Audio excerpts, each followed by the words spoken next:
So welcome to my YouTube channel Physionic. Next we will study about joint procedures. इससे पहले हमने देखा orthopaedic surgeries और उसके प्रोसीजर्स किस तरह से हैं, उसके बाद उसकी पोस्ट ऑफ मैनेजमेंट किस तरह से करनी है। अब हम देखेंगे जॉइंट में किस तरह से आर्थ्रोस्कोपिक डेब्रिजमेंट और लिवाज, साइनोवेक्टमी, आर्टिकुलर कार्टिलेज प्रोसीजर्स, आर्थ्रोप्लास्टी और आर्थ्रोडेसिस। तो फर्स्ट ऑफ ऑल हमारे पास है आर्थ्रोस्कोपिक लिवाज। आर्थ्रोस्कोपिक लिवाज और डेब्रिजमेंट में क्या होता है, हम लोगों ने रिमूव करना है वहाँ पे कोई भी फिब्रिलेटेड कार्टिलेज है, ओस्टियोफाइट है, यहाँ पे अनस्टेबल कॉन्ड्रल फ्लैप्स हैं या कोई भी फ्रैगमेंट है कार्टिलेज या बोन का वहाँ पे, तो उसको रिमूव करना है ताकि वहाँ पे पेन रिलीफ हो सके और क्लिकिंग या क्रैपिटस की साउंड जो वहाँ पे आती है उसको रिलीव किया जा सके। और इसके बाद हम लोग के पास आ जाते हैं synovectomy. Synovectomy, ectomy means removal, और साइनोवियल लाइनिंग ऑफ जॉइंट या आर्टिकुलर कार्टिलेज की रिमूवल को हम साइनोवेक्टमी कहते हैं। इसमें removal of synovial lining of joint with tenosynovitis. Tenosynovitis में क्या है, इन्फ्लेमेशन हुई है साइनोवियल मेम्ब्रेन की कवरिंग द टेंडन।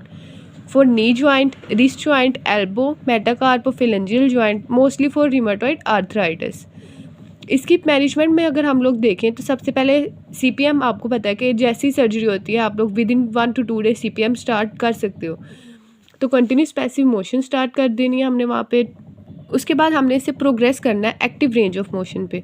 वहाँ पे वेट बेयरिंग जो है 10 to 14 डेज़ के बाद करनी है, और अवॉइड करनी है ऐसी एक्टिविटी जो कि पेन और इन्फ्लेमेशन को ज़्यादा कर सके। यानी कोई भी अगर आप एक्टिविटी करवा रहे हो वहाँ पे और उससे पेन इंक्रीज़ हो रही है पेशेंट की, तो आपने उसको स्टॉप कर देना वहीं पे।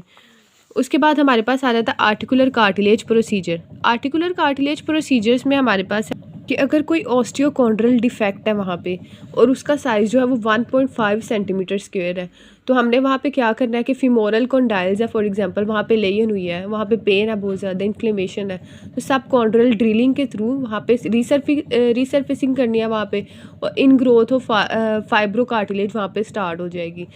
लेकिन अगर कोई डिफेक्ट जो है वो 2.5 से 4 सेंटीमीटर स्क्वायर तक है, तो वहाँ पे हमने कॉन्ड्रोसाइट ट्रांसप्लांट लगाने हैं। फॉर एग्जांपल एंटीरियर क्रोशिएट लिगामेंट है, वहाँ पे हमने कॉन्ड्रोसाइट ट्रांसप्लांटेशन करनी है, और वहाँ पे फिर क्या होगा कि ग्रोथ हो जाएगी दोबारा से स्टार्ट हाइलिन कार्टिलेज की।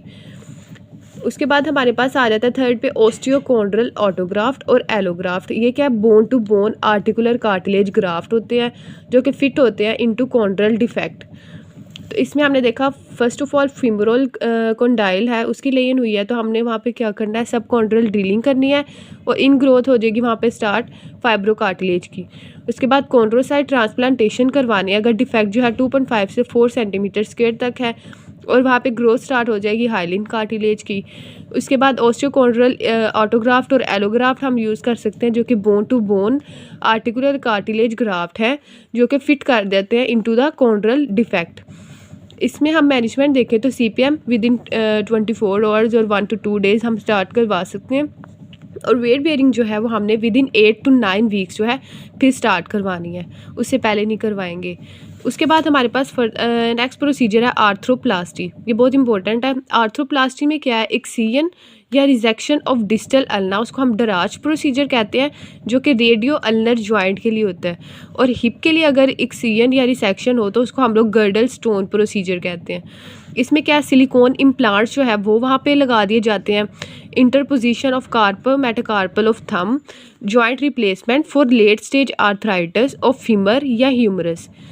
इसको अगर हम लोग देखें तो अगर किसी पेशेंट को है आर्थराइटिस, वहाँ पे इन्फ्लेमेशन है, वहाँ पे बहुत ज़्यादा पेन है, for example radio ulnar joint पे है, तो हमने अल्ना जो है वो डिस्टल साइड का उसको रिमूव कर देना है वहाँ से।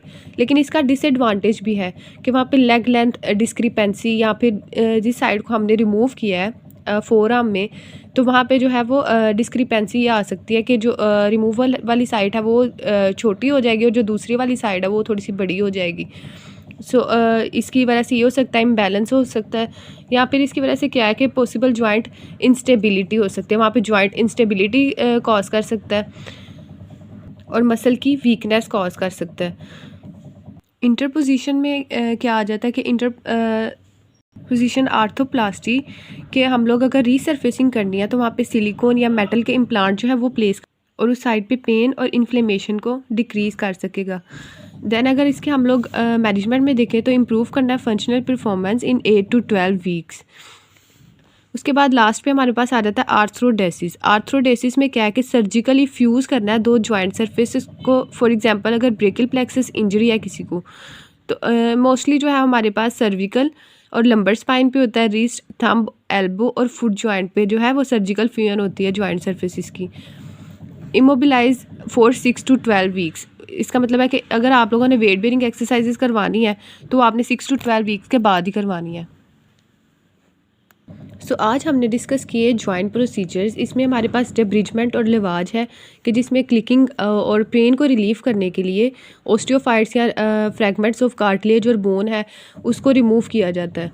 साइनोवेक्टमी में है कि removal of synovial covering of joint covering the tendon, वहाँ पे इन्फ्लेमेशन हुई है, वहाँ पे पेन है तो वो हमने रिमूव कर देनी है, साइनोवियल लाइनिंग।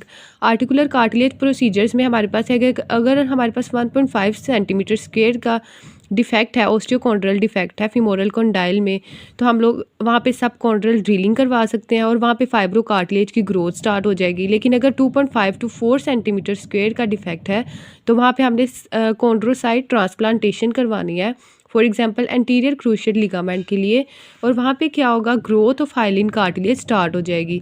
देन हमारे पास ओस्टियोकॉन्ड्रल ऑटोग्राफ्ट और एलोग्राफ्ट है जो कि bone to bone articular cartilage graft है जो कि फिट कर जाते हैं कॉन्ड्रल डिफेक्ट्स में, और वहाँ पे जो डिफेक्ट है उससे हम लोग पेन या इन्फ्लेमेशन को रिलीव कर सकते हैं और जो फंक्शनल मोबिलिटी है उसको रिस्टोर कर सकते हैं।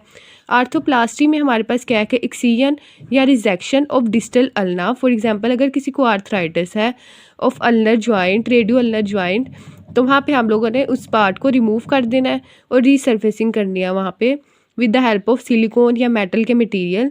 और डेराज प्रोसीजर है फॉर रेडियो अल्नर जॉइंट और गर्डल स्टोन प्रोसीजर है फॉर हिप जॉइंट। एक्सिजन या रिसेक्शन का सिलिकॉन इम्प्लांट्स यहाँ पे प्लेस किए जाते हैं। Interposition for carpometacarpal of thumb और joint replacement for late stage of arthritis of femur और ह्यूमरस। फॉर एग्जांपल अगर किसी को आर्थराइटिस है तो वहाँ पे पेन है, इन्फ्लेमेशन है, तो हमने वहाँ पे कोई भी पार्ट जो है उसको रिमूव कर देना है आर्थराइटिस वाला और वहाँ पे रीसर्फेसिंग कर देनी है with the help of silicon implant, वो वहाँ पे प्लेस कर देने हैं। या फिर कोई ग्राफ्ट्स यूज़ कर सकते हैं हम लोग जो बॉडी का भी हो सकता है और कैडेवरिक हो सकता है या सिरेमिक्स का हो सकता है। आर्थ्रोडेसिस में हमारे पास क्या है कि सर्जिकल फ्यूजन कर देनी है जॉइंट सर्फेसिस की। फॉर एग्जांपल अगर किसी पर्सन को ब्रेकियल प्लेक्सस की इंजरी है और कोई भी पेरिफेरल न्यूरोपैथी है जिसकी वजह से मसल में वीकनेस हुई है, तो वहाँ पे हम क्या कर सकते हैं कि पेन रिलीफ करने के लिए हम लोग जॉइंट सर्फेसिस की फ्यूजन कर सकते हैं in a new position with the help of internal fixation, जैसे कि स्क्रूज, बोल्ट्स और नेल्स को यूज़ कर सकते हैं ताकि वो अपना फंक्शन जो है वो मैक्सिमली परफॉर्म कर सके। देन हमने इसकी मैनेजमेंट देखी कि कोई भी प्रोसीजर होता है उसके बाद आप लोगों ने कंटिन्यूस पैसिव मोशन स्टार्ट कर देनी विद इन 1 or 2 डेज़। उसके बाद प्रोग्रेस करना एक्टिव रेंज ऑफ मोशन पे, और वेट बेयरिंग जो है वो उसका आपने ध्यान रखना है कि वो हर प्रोसीजर के लिए डिफरेंट टाइम होता है। फॉर एग्जांपल साइनोवेक्टमी के लिए 10 to 14 डेज़ है, आर्टिकुलर कार्टिलेज के लिए 8 to 9 वीक्स है, आर्थोप्लास्टी के लिए जो है वो हम लोग 8 to 12 वीक्स और इमोबिलाइज करना है 6 to 12 वीक्स फॉर आर्थ्रोडेसिस जिसमें फ्यूजन हुई है जॉइंट सर्फेसिस की with internal fixation devices to relieve pain, injury और इन्फ्लेमेशन, और मसल जो है वो मैक्सिमली अब अपना काम एफिशिएंटली कर सकता है। सो सर्जिकल इंटरवेंशन और पोस्ट ऑफ मैनेजमेंट में हमने देखा सबसे पहले टिश्यू ग्राफ्ट के ऑटोग्राफ्ट, एलोग्राफ्ट और सिंथेटिक ग्राफ्ट हम यूज़ कर सकते हैं। रिपेयर, रिटैचमेंट, रिकन्स्ट्रक्शन, स्टेबलाइजेशन या ट्रांसफ़र ऑफ सॉफ्ट टिश्यू। उसके बाद अगर कोई कार्पल टनल सिंड्रोम है या फिर कंपार्टमेंट सिंड्रोम है, नर्व कंप्रेशन है वहाँ पे, तो उस पेन को रिलीफ करने के लिए हम लोग वहाँ पे रिलीज़, लेंथनिंग और डिकम्प्रेशन यूज़ कर सकते हैं। एक्स्ट्रा आर्टिकुलर बोनी प्रोसीजर्स देखे और अब हमने देखा जॉइंट प्रोसीजर्स को। So that's all for today. If you have any query then you can ask me. Thank you.